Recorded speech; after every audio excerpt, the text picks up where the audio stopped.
Zen Master Dogen points out something very important in Shobogenzo, and that is this.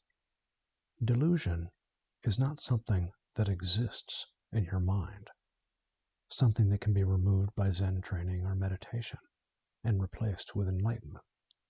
Rather, delusion is something that happens, and it happens at one specific moment, in your encounter with the myriad dharmas, at the start of each phenomenal moment, specifically in how you define the transition zone between yourself and the myriad dharmas. All your life, you have defined this transition zone as one of empty space, across which you observe phenomena and make various evaluations and preferences and opinions. This leads to a constant stream of mental activity, your conceptual flow of thought and emotion, which you have been taught to think of as your self. So this is how you habitually encounter world. You take whatever phenomena is occurring, regard it across empty space, and establish it as a persistent thing. The way you make it into a thing goes like this.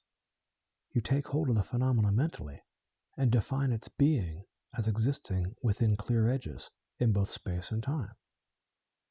We've spent several modules looking very carefully at how this happens. So the transition zone between yourself and phenomena, or the myriad dharmas, gets defined in two steps. First, you insert empty space between yourself and the phenomena, and then you impose conceptual edges, temporal and Cartesian edges, that make it into a thing. When you do this, it generates the two main components of your experience of being alive. When you insert empty space between you and phenomena, you create the separate self that regards the phenomena.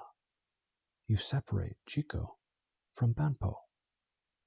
And when you impose spatial and temporal edges upon phenomena, you create a solid world, one that's not really there. This is why Master Dogen says your delusion begins in how you encounter the myriad dharmas. If you don't do these two things, you get a very different experience of being alive. If you do not establish empty space between yourself and myriad dharmas, then what you get is a moment of world that is also a moment of self, the non-personally possessed self that we spoke of earlier. You are both Jiko and Banpo.